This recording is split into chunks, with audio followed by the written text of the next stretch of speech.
Mabilisang balitaan, komprehensibo at totoo sa loob ng 1 minuto.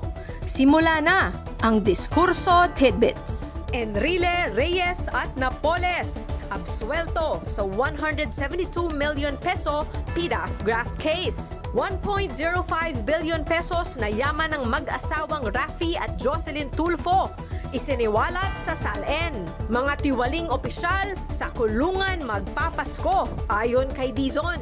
DA nagbanta ng parusa sa rice retailers na lumalabag sa price cap.